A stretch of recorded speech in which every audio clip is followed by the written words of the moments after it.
माध्यमिक शिक्षा बोर्ड राजस्थान अजमेर ने आज जो है वर्ष 2021 के लिए बोर्ड का जो मॉडल पेपर घोषित कर दिया है। 2021 के लिए जो है मॉडल पेपर प्रत्येक विषय का जो है अपनी वेबसाइट पर डाल दिया है।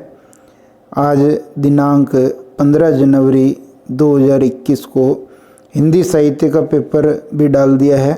आज हम हिंदी साहित्य के पेपर के बारे में चर्चा करेंगे कि मॉडल पेपर कैसा है।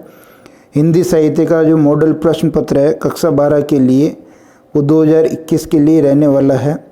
इसी वर्ष 2021 के लिए जो हिंदी साहित्य का मॉडल पेपर कैसा है उसके बारे में हम विस्तृत चर्चा करने वाले हैं, तो तैयार हो जाइए। उच्च माध्यमिक परीक्षा मॉडल प्रश्न पत्र 2021 की बात कर रहे हैं, हिंदी साहित्य विषय की बात कर रहे हैं। ध्यान दें, ये आपके लिए बहुत ही खुशखबरी है और आप अपनी तैयारी कैसे करें, उच्च माध्यमिक परीक्षा मॉडल प्रश्न पत्र 2021 के अनुसार करें। हिंदी साहित्य का पेपर जो यहाँ दिया है उसके बारे में हम विस्तृत व्याख्या करेंगे। समय 3.25 घंटे का रहेगा। पूर्णांक 80 अंक रहेंगे आपके वार्षिक के बोर्ड परीक्षा के। 20 अंक जो हैं आपके 17 अंक के जाएंगे, जो भी ज़्यादातर गृह कार्य के आधार पर आपके 17 अंक जाने हैं। कुछ ध्यान रखने योग्य बातें हैं। परीक्षार्थी सबसे पहले अपने नामांक को अनिवार्यतः लिखे। रोल नंबर जो है आपको अपनी उत्तर पुस्तिका यानी बोर्ड की कॉपी पर लिखने हैं। सभी प्रश्न करने अनिवार्य हैं। प्रत्येक प्रश्न का उत्तर दी गई उत्तर पुस्तिका में ही लिखें, दूसरी जगह नहीं लिखना है। जिस प्रश्नों के आंतरिक खंड हैं उनके सब उत्तर एक साथ ही लिखें। ये बहुत ज़रूरी है, बहुत इम्पोर्टेंट भी है। जो आंतरिक खंड वाले प्रश्न हैं उनके सभी उत्तर एक साथ ही लिखें ताकि जांचने वाले अध्यापक को ज़्यादा दिक्कत न हो। आपके लिए भी बढ़िया है। प्रश्न उत्तर लिखने से पूर्व क्रमांक अवश्य लिख दें। प्रश्न नंबर आप भूल जाते हैं, वो नहीं भूलें। ये 5 जो सामान्य बातें हैं ये आपको ध्यान रखनी है। छठा जो निर्देश है वो बहुत ज़रूरी है कि क्या कह रहा है, अंकवार निम्नानुसार है पेपर का। हमने इस पूरे प्रश्न पत्र को 5 भागों में डिवाइड किया। खंड ए, ब, स, द और ये। खंड ए में अगर हम देखेंगे तो कुल जो है 1 से लगा करके 11 तक प्रश्न है, जिसमें 1 में 10 प्रश्न है और 2 से 11 में भी 10 प्रश्न है। प्रत्येक प्रश्न जो है 1 अंक का है। 1 में जो है 1 से 10 तक प्रश्न है, छोटे छोटे ए, ब, स, द वाले हैं। और 2 से 11 लगा के ये 1 लाइन क्वेश्चन है। तो इस प्रकार देखिए कुल 20 प्रश्न हो गए और इन 20 प्रश्नों का अंक बार 1 अंक है, तो कुल 20 अंक जो है आपका खंड ए ले जाएगा। 2 से लगा के 11 तक भी प्रश्न है जो 1 लाइन क्वेश्चन है या रिक्त स्थान है। 7 तो 1 लाइन क्वेश्चन है और 3 रिक्त स्थान है। इस प्रकार कुल जो है आपके 10 अंक तो इसके पहले प्रश्न के हो जाएंगे, जिसमें 1 से लगा कर 10 तक जो है अभ्यसद हैं। और 10 प्रश्न ही आपके 2 से लगा करके 11 तक हो जाएंगे। इस प्रकार कुल अंक बार आपका 20 अंक हो गया। खंड ब में 12 से 19 तक है। कुल 8 प्रश्नों को शामिल किया गया है। प्रत्येक प्रश्न 2 अंक का, कुल 16 अंक जो है आपके खंड ब से होंगे। खंड स से देखिए 20 से लगा करके 23 तक शामिल किए 4 प्रश्न, प्रत्येक 4 अंक का। इस तरह से 16 अंक भी आपके खंड स से मिलेंगे। खंड द में देखिए 24 से लगा करके 25 यानी 2 प्रश्न आपके जो व्याख्या संबंधी हैं वो खंड द में है। हर एक प्रश्न 5 अंक का, कुल 10 प्रश्न 10 अंक हो जाएंगे। और अंतिम खंड ये में 26 से 28 तक कुल 3 प्रश्न हैं, प्रत्येक प्रश्न 6 अंक का है। कुल 18 अंक जो है आपके इसके हो जाएंगे।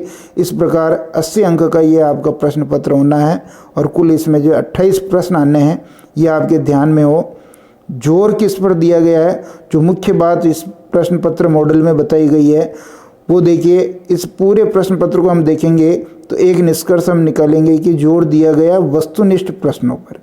ये मैंने पहले ही वीडियो बना करके बता दिया था आपको कि वस्तुनिष्ठ प्रश्न शामिल किए जाएंगे और हिंदी साहित्य में भी जो है वस्तुनिष्ठ प्रश्न शामिल किए गए हैं।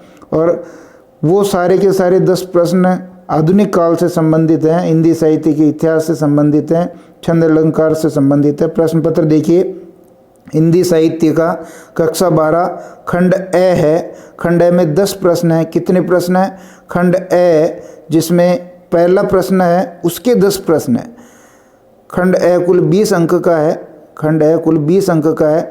10 अंक का पहला प्रश्न है और फिर 10 अंक के 2 से लगा के 11 तक प्रश्न है। निम्न प्रश्नों का उत्तर सही विकल्प का चयन करके देना है। एबीसीडी में से एक छांटना आपको। पहला प्रश्न कह रहा है बहुविकल्पात्मक प्रश्न है जो 1 से 10 तक हैं। ये कितने हैं? 1 से लगा करके 10 तक प्रश्न है। प्रत्येक प्रश्न 10 अंक का है और प्रत्येक प्रश्न 1 अंक का है, कुल 10 अंक के हो जाएंगे। पहला प्रश्न, भारतेंदु युग के प्रमुख कवि नहीं है तो बद्रीनारायण चौधरी, प्रेमगंत है, प्रताप नारायण मिश्र भी है और ये माधवदास चारण नहीं है। ऑप्शन नंबर अपना जो है सही हो जाएगा, अंबिका दत्त व्यास भी है। तो ध्यान दें, ऑप्शन नंबर 3 या सही है।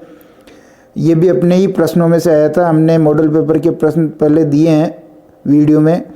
दूसरा प्रश्न देखिए, भारत दुर्दशा नाटक के रचनाकार है तो भारत दुर्दशा नाटक भारतेंदु हरिश्चंद्र का नाटक है। ये भी प्रश्न अपने ही पेपर में से है। कामायनी के लेखक जयशंकर प्रसाद हैं।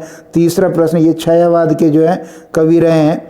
सारे प्रश्न अपने मॉडल पेपर में से आए, पुराने वीडियो देखें आप, सारे प्रश्न उसमें हैं। फिर देखिए, छायावाद काव्य का रचनाकाल माना गया है। चौथा प्रश्न कह रहा है छायावाद का 1918 से 1936 ईस्वी तक का जो समय है वो छायावाद का काल माना गया है और ये छायावादी युग है। गुरु तो ऐसा चाहिए सिख सो कछु न लेई, सिख तो ऐसा चाहिए गुरु को सर्वस देई। इसमें काव्य गुण पूछा है, पढ़ते ही इसका अर्थ स्पष्ट हो रहा है। 5वां प्रश्न है, इसमें पढ़ते ही इसका अर्थ स्पष्ट हो रहा है और जैसे ही पढ़ते अर्थ स्पष्ट हो तो आपका प्रसाद गुण होता है। ऑप्शन नंबर अपना जो ए है वो सही हो जाएगा। प्रसाद गुण इसका जो है बिल्कुल सही अर्थ है क्योंकि पढ़ते ही इसका अर्थ स्पष्ट हो रहा है। फिर देखिए, अगला प्रश्न कह रहा है कि काव्य का ऐसा गुण जो चित्त को, काव्य का ऐसा गुण जो चित्त को द्रवित कर उसे आह्लादित कर देता है, ऐसा माधुर्य गुण की विशेषता है। ऑप्शन नंबर ब अपना सही हो जाएगा, 2 सही हो जाएगा। ब माधुर्य गुण इसका सही उत्तर है। अगला प्रश्न देखिए, 7वां प्रश्न कह रहा है कि हरिगीतिका छंद में माधुर्य गुण इसका हो जाएगा। अगला 7वां प्रश्न देखिए, हरिगीतिका छंद के प्रत्येक चरण में मात्राएं होती है तो 28 मात्राएं होती है। प्रत्येक चरण में कितनी मात्राएं होती है? 28 मात्राएं होती है। पहला गलत हो गया, 30 मात्रा। दूसरा सही है, बिल्कुल 28 मात्रा। ब वाला सही हो जाएगा और स और द गलत हो जाएंगे। ऑप्शन नंबर ब अपना सही हो गया। अगला प्रश्न, दोहा और रोला के मेल से कौन सा छंद बनता है? तो मैंने एक ट्रिक बताई थी, कुंडली मारना दोहरो काम, कुंडली मारना दोहरो काम। ये वीडियो भी मैंने पहले बना रखे हैं, आप देख लें डिटेल से। सारे प्रश्न उसी में से मिले हैं, आपको बहुत फ़ायदा होगा। दोहरो काम यहाँ जो है ये ट्रिक है। ये कुंडली में कौन कौन से छंद है उसकी ट्रिक है। दो का मतलब दोहा हो गया और रो का मतलब जो है रोला हो गया। तो यहाँ दोहा और रोला ही पूछा है, अपना उत्तर कुंडलियाँ हो जाएगा। द वाला ऑप्शन अपना बिल्कुल सही हो जाएगा। अगला प्रश्न, माली आवत देख के कलियन करी पुकारी, फूले फूले चुनी लिए काली हमारी बारी। ये दोहा है, इस दोहे में कौन सा अलंकार है? अन्योक्त अलंकार है, क्योंकि ये माली और फूलों का वर्णन नहीं कर रहा बल्कि ये मृत्यु शाश्वत है, इस प्रकार का वर्णन करना चाह रहा है। ऑप्शन नंबर स अपना जो है बिल्कुल सही है। अगला प्रश्न देखिए कि 10वां प्रश्न है, जब स्वाभाविक उपमेय को, क्या कह रहा है? जब स्वाभाविक उपमेय को उपमान और उपमान को उपमेय बना दिया जाए तब कौन सा अलंकार होता है? तो तब प्रतीप अलंकार होता है। कौन सा अलंकार होता है? प्रतीप। प्रतीप अलंकार के बारे में मैंने बता रखा है कि ये उपमा अलंकार का उल्टा होता है, उपमा अलंकार का विपरीत होता है। उपमा अलंकार में उपमेय की तुलना उपमान से करेंगे, उपमान की तुलना उपमेय से की जा रही है। उपमा का ये विपरीत होता है। इस प्रकार ये प्रश्न संख्या 1 में 10 प्रश्न थे। 2 से लगा करके 8 तक के प्रश्न है वो एक लाइन में इनके उत्तर देने हैं। दूसरे प्रश्न के तहत अपन जो है प्रश्न संख्या 2 देख रहे हैं। 2 से लगा के कुल 11 हैं, 8 तक 1 लाइन है, 9, 10, 11 जो आपके रिक्त स्थान है। कुल 10 प्रश्न है और 10 ही इनके अंक हैं। दूसरा प्रश्न देखिए, ओज गुण की परिभाषा लिखिए। ओज गुण किसे कहते हैं? ओज गुण जो मन में उत्साह और उत्तेजना का भाव पैदा करे वो ओज गुण है। ओज गुण जोश भरे, उत्साह भरे, उत्तेजना भरे, तेजस्विता का भाव पैदा करे वो ओज गुण लिखेंगे। मन में उत्साह और उत्तेजना, उत्साह, उत्तेजना, जोश, तेजस्विता, तेज, इस तरह का भाव जो काव्य रचना देती है उस काव्य रचना में ओज गुण माना जाता है। तो ये ओज गुण की विशेषता हो गई, परिभाषा हो गई उसकी। अगला प्रश्न, गीतिका के आरंभ में कितनी मात्राएं जोड़ देगी हरि गीतिका बन जाता है। हम जानते हैं गीतिका में 26 मात्रा होती है और हरि गीतिका में 28 मात्रा होती है। तो यहाँ से अपना उत्तर निकल के आ गया कि 2 मात्रा जोड़ेंगे तो जो है हरि गीतिका बन जाएगा। समासोक्ति अलंकार में से क्या अभिप्राय है? समासोक्ति अलंकार का मतलब है समास धन उक्ति। इसमें जो अलंकार बनाइए समास धन उक्ति, समास धन उक्ति, ये समासोक्ति अलंकार का जो है। इसमें देखिए जो समान विशेषण होंगे, समान विशेषणों के द्वारा जो है यहाँ तुलना की जाएगी समासोक्ति अलंकार में। इस प्रकार आप जो है सभी वीडियो देखें जो अलंकार छंद के बना रखे हैं, हिंदी साहित्य के इतिहास के बना रखे हैं। समासोक्ति अलंकार कहेंगे समान विशेषणों से तुलना की जाए, जहाँ उपमान रूप में की वहाँ समासोक्ति अलंकार होता है। ये इस प्रकार का जो भाव है वो समासोक्ति अलंकार में है। इसी प्रकार अगला प्रश्न देखिए 5वां, लेखक ने शिरीष के फूल की तुलना किससे की है? बिल्कुल हजारी प्रसाद द्विवेदी जी का निबंध है ये, और इसकी तुलना जो अवधूत से की है। शिरीष के फूल की तुलना किससे की है? अवधूत से की है। शिरीष के फूल की तुलना किससे की है? अवधूत से की है।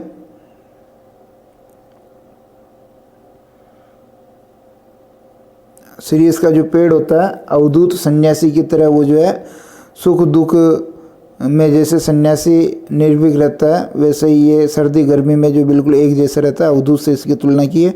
कबीरदास ने किस प्रकार की आंधी आने की बात कही है? तो ज्ञान की आंधी की बात कही है। किसकी आंधी की बात कही है?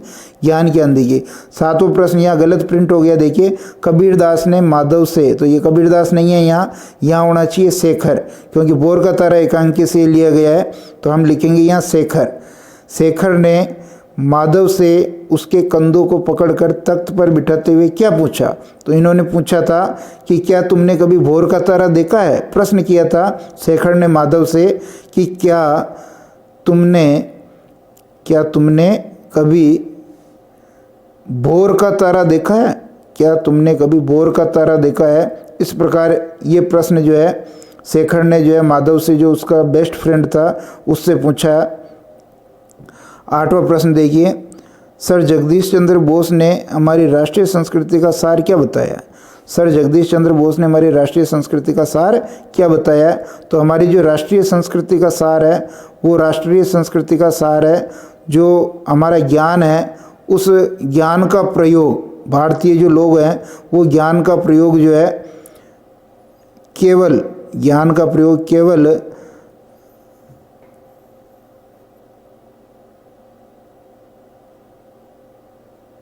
अपने लाभ के लिए नहीं करते हैं, वो सर्वहिताय जो है ज्ञान का प्रयोग करते हैं, अपने लाभ के लिए उसका प्रयोग नहीं करते हैं।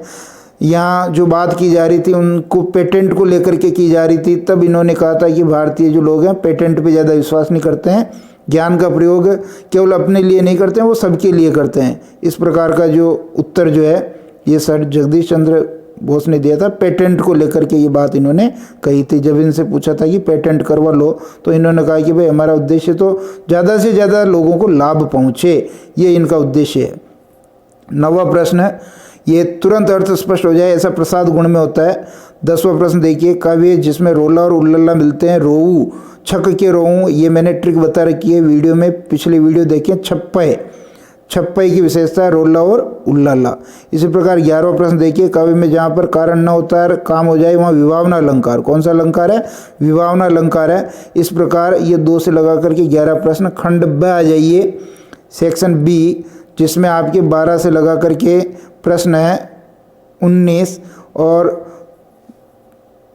8 प्रश्न है। प्रत्येक प्रश्न 2 अंक का, कुल 16 अंक हो गए। 12 से लगा करके 19 प्रश्न इसमें होंगे। 16 अंक का जो खंड ब है इसमें जो है 12, 13, 14, 15, 16, 17, 18, 19 ये प्रश्न इसमें शामिल होंगे। 8 प्रश्न, कुल 16 अंक। खंड सी देखिए, सी में जो है 20 से लगा करके 23 प्रश्न शामिल होंगे। 20 से लगा करके 23, कुल 4 प्रश्न होते हैं और प्रत्येक प्रश्न 4 अंक का होगा। कुल 16 अंक हो गए, 20, 21, 22 और ये आपका अंतिम 23 प्रश्न। ये इस प्रकार 4 प्रश्न 4 अंक के हो गए। प्रत्येक प्रश्न के देखिए आप अथवा में हैं। फिर आप देखिए खंड द जो व्याख्या वाला प्रश्न है, 2 प्रश्न है 24 और 25, प्रत्येक प्रश्न 5 अंक का, कुल हो गए 10 अंक। और ये व्याख्या संबंधी प्रश्न है। 24वां प्रश्न अथवा में भी होगा, ये गद्य की व्याख्या से संबंधित है। और 25वां प्रश्न ये भी अथवा में होगा, ये पद्य की व्याख्या से संबंधित है। फिर आगे चलिए, खंड आगे ई की बात करें तो यहाँ पर जो है आपके 26, 27, 28 ये जो है आपके प्रश्न है। 26, 27, 28 ये 3 प्रश्न निबंधात्मक हैं और हर एक प्रश्न में 3-3 अथवा में दे रखे हैं। कुल जो है 6 अंक का एक प्रश्न है, कुल 18 अंक के हो गए। और इस प्रकार ये आपके 28 प्रश्न हो गए हैं, जिसमें ये जो है 3 अथवा में है। आपको जो आए वो करे। बोर्ड ये चाहता है कि कोरोना की वजह से आपके अंक कम नहीं हो। कुल प्रश्न 28 हैं और कुल अंक जो हैं वो 80 हैं। कुल प्रश्न 28, कुल अंक 80। पुराने वीडियो जरूर देखें, आपको बहुत बहुत फ़ायदा होगा। धन्यवाद।